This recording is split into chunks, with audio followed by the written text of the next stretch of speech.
Bonjour à tous, nous allons parler de Démange, un jeu en ligne gratuit et multijoueur. On va parler dans cette partie des réincarnations et incarnations, et des compétences et sorts spéciaux. Donc l'incarnation, c'est lorsque vous créez votre personnage, vous le mettez en jeu. La réincarnation, c'est une fois qu'il meurt, vous pouvez le remettre en jeu. Prenons un petit exemple d'un ange que je viens de créer. Donc les zones d'incarnation, nous avons Cité de Valonne côté ouest. Donc Valonne côté ouest, c'est à peu près ici. Il faut savoir qu'à Valonne, il y a énormément de combats, des ressources et tout un tas d'actions qui se déroulent là-bas. La capitale angélique Kimora, qui se situe ici à l'ouest, et les 4 zones du paradis. Donc le paradis, c'est le plan parallèle pour les anges. On a les limbes pour les humains et les enfers pour les démons. On a également pour les autres camps les capitales, donc Nasgorod pour les démons, Fangar pour les humains, et Valonne Sud pour les humains, Valonne Est pour les démons. Donc on a fait le tour des zones d'incarnation, on va regarder maintenant les zones de réincarnation.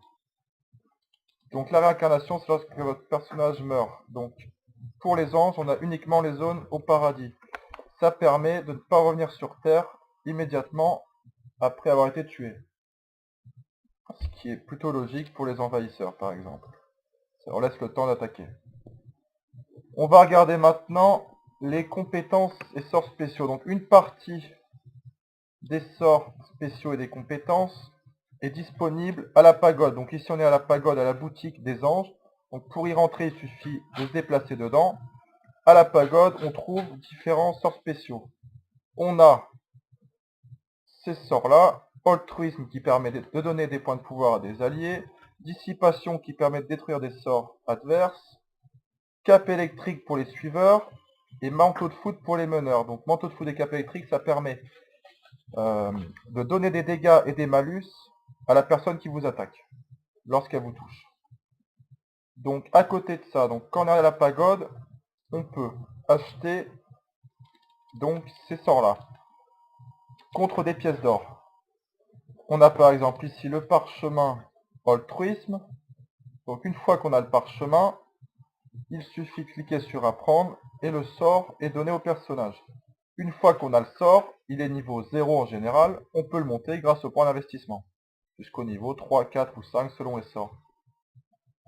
Donc on a tout un tas de sorts spéciaux à la pagode, comme on a vu précédemment, et on a différents sorts, différentes magies différentes des sorts de base, des personnages.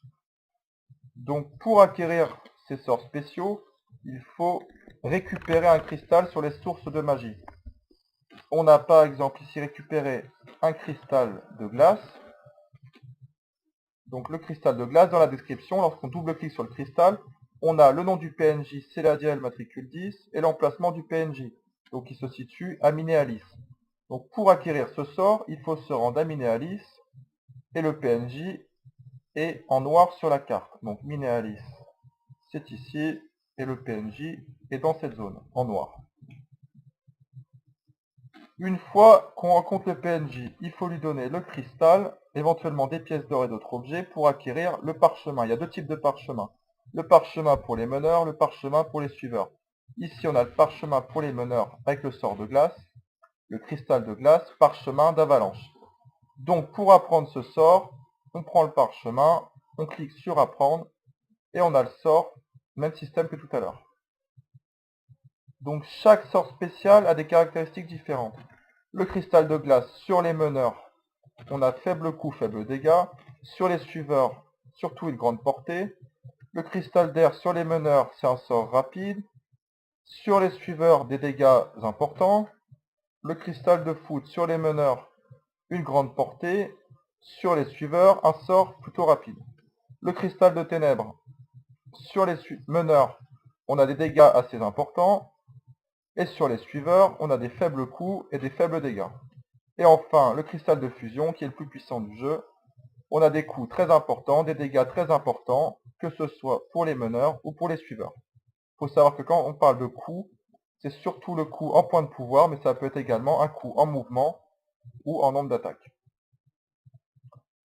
Donc voilà, on a fait le tour des compétences et sorts spéciaux. Je vous remercie.